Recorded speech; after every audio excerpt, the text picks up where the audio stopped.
Guys, Sam here, and I'll be doing the free video for Friday, October 4th, 2024. So I'm getting this one out about 2 hours before the market closes. I don't really expect too much to change when you have a weekly candle that looks like that, kind of a traditional classic doji candle. It's pretty rare that something will change, at least in the last 2 hours. I'm open to be wrong about that, but I don't think even if something does change, I don't think it'll change our conversation for today too much. So I just finished making the premium video for the folks in the central room, and it's always helpful because it leads me into making this free video for you guys on the YouTube. And so we can streamline exactly what we need to talk about. So there's a couple of things that I was looking at, and I just kind of want to show them to you here. So instead of looking at a daily chart, I asked myself, what is the biggest time frame squeeze that I see on the SPY? And as of right now, you have a squeeze on the 15-minute, the hourly, the 2-hour, as well as the 4-hour. The 4-hour is one of my favorite time frames to use for cash markets. And if we zoom in here, this is going to be a 4-hour chart, and you can see there that you do have a good-looking squeeze and a green cloud underneath you, meaning that you have some level of support underneath you, which is good. The total score of the 4-hour chart is only a neutral. Right, so I do want to be fair and point that out, that this is only a neutral chart, but in general it's a bullishly neutral chart because it's a 19, it's a positive, it's green, it's above the cloud, and if you can get a little bit of a push, you'll create separation there, and you absolutely will need an arrow here at some point, very similar to what you had here. And so this is the biggest signal that I see going into next week, is going to be this 4-hour squeeze on the SPY. If we look at it on the QQQ,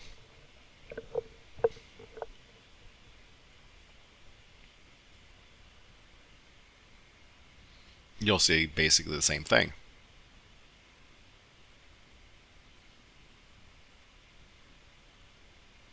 And actually, the QQQ 4-hour is even stronger. This one's mid-bull, this one's a 33, which is good. So here you already have your arrow. You need to get a little bit more separation here, and you have 2 bars of yellow momentum kind of slingshot this way. So in terms of the main cash market signals that I see, the SPY and the QQQ 4-hour squeezes are probably the biggest ones, and they certainly have a bullish bias to them. What's cool is, and this doesn't happen all the time, but what's cool is that the ES and the NQ, the futures products for the SPY and the QQQ, also have the same setup. So they also have a 4-hour squeeze unto themselves, which is not always the case. So you're about to get a very big move next week. I don't know what the catalyst will be.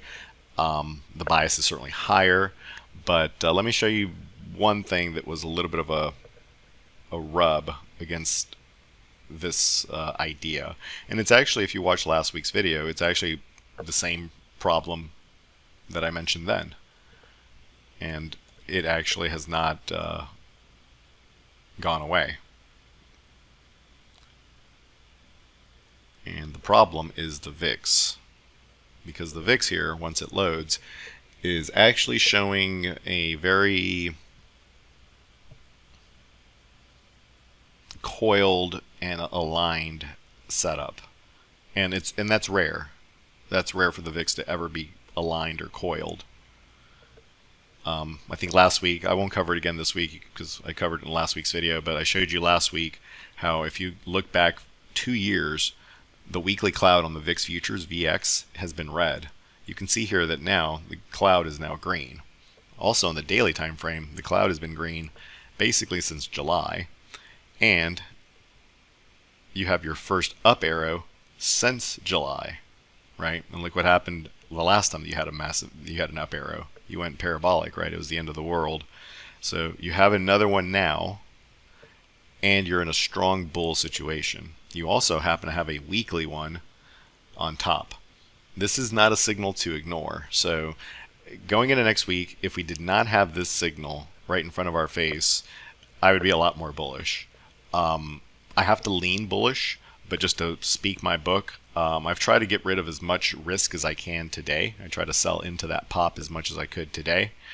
I am going to take some conservative positions that are underwater into next week. These are all XLP component positions that basically aren't working, but may see some benefit in the event that there is some level of selling in the indexes.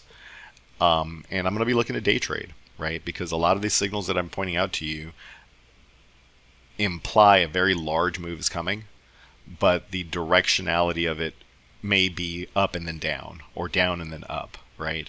And I want to be nimble and have a lot of dry powder for that volatility / opportunity.